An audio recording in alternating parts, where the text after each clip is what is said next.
नमस्कार। क्या आपको विवाद और मतभेद को संभालने में कठिनाइयां हो रही है? क्या आपको आलोचना का सामना करने में और सहनशीलता बढ़ाने में दिक्कत आ रही है? क्या आपको तत्काल परिणाम न मिलने पर हताशा हो रही है? क्या आप उत्तेजित होकर रिएक्ट कर देते हो? तो आइए देखें कि स्वामी विवेकानंद के यह 3 पत्र कैसे हमारी आम जीवन की समस्याओं को हल कर सकते हैं। स्वामी सदानंद को लिखित। स्वामी सदानंद जो कि स्वामी विवेकानंद के शिष्य थे, उनके बारे में आप जानना चाहते हैं तो डिस्क्रिप्शन बॉक्स में मैंने एक लिंक रखी है, वहां आप देख सकते हैं। 14 फरवरी 1890। प्रियवर, आशा है तुम कुशल पूर्वक हो। अपनी आध्यात्मिक साधनाओं में लगे रहो और अपने को सबका विनम्र दास समझकर सेवा करते रहो। जिनके पास तुम हो उनका दासानुदास बनने और उनकी चरण रज लेने का मैं भी पात्र नहीं हूँ। इस भाव से उनकी सेवा करो और उनके प्रति भक्ति भाव रखो। यदि वे कभी तुमको प्रसंगवश गाली भी दे या कभी विवश होकर मार भी बैठे तो भी तुम्हें क्रोधित नहीं होना चाहिए। स्त्रियों के साथ कभी न मिलना। क्रमशः शरीर को सहनशील बनाओ और मिली हुई भिक्षा से ही गुजर बसर करने का अभ्यास करो। जो भी रामकृष्ण का नाम ले उसे अपना गुरु समझो। स्वामी तो सभी हो सकते हैं पर सेवक होना कठिन है। विशेषतः तुम शशि मतलब कि स्वामी रामकृष्णानंद स्वामी विवेकानंद जी के गुरु भाई थे। विशेषतः तुम शशि का अनुसरण करो। यह निश्चित जानो कि बिना दृढ़ गुरुनिष्ठा और अटल धैर्य तथा अध्यवसाय के कुछ भी नहीं हो सकता।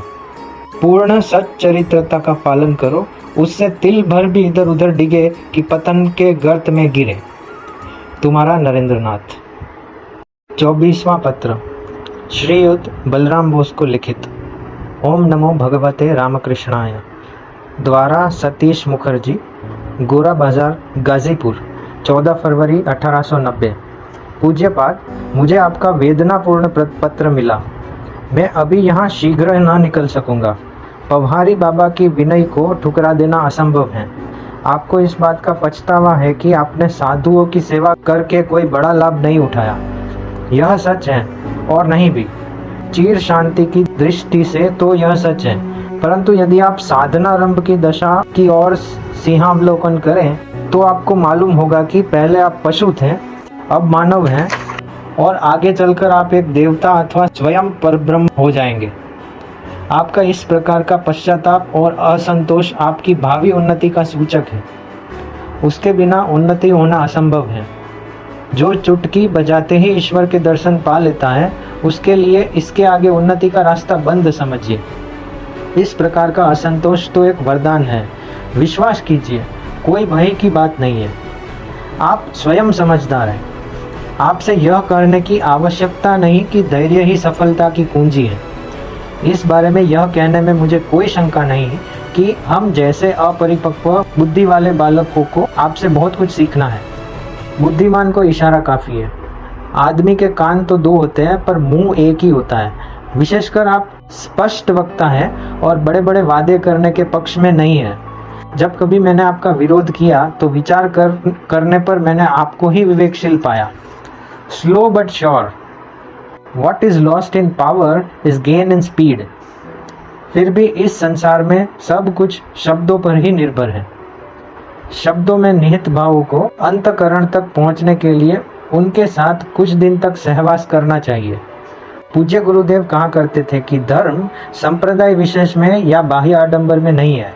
इन बातों को आप क्यों भूल जाते हैं?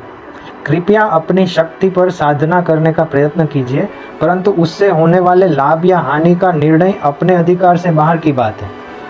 गिरीश बाबू को बहुत बड़ा धक्का लगा है। इस समय माताजी की सेवा करने से उन्हें बहुत शांति मिलेगी। वे कुशाग्र बुद्धि हैं। गुरुदेव को आप में पूर्ण विश्वास था। सिवाय आपके यहाँ वे और कहीं अन्न जल ग्रहण नहीं करते थे। मैंने सुना है कि माताजी का भी आप पर पूर्ण विश्वास है। इन बातों पर विचार करके आप हम जैसे चंचल बुद्धि बालकों को अपने ही बच्चे समझकर हमारे दोषों को क्षमा करेंगे। अधिक और क्या लिखूं? वार्षिक उत्सव की तिथि की सूचना कृपया वापसी डाक में भेजिए। मैं इस समय कमर की पीड़ा से परेशान हूँ। कुछ ही दिनों में यह स्थान बहुत ही रमणीक हो जाएगा वहाँ मीलों तक खिले हुए गुलाबों की क्यारियों की शोभा दृष्टिगोचर होगी।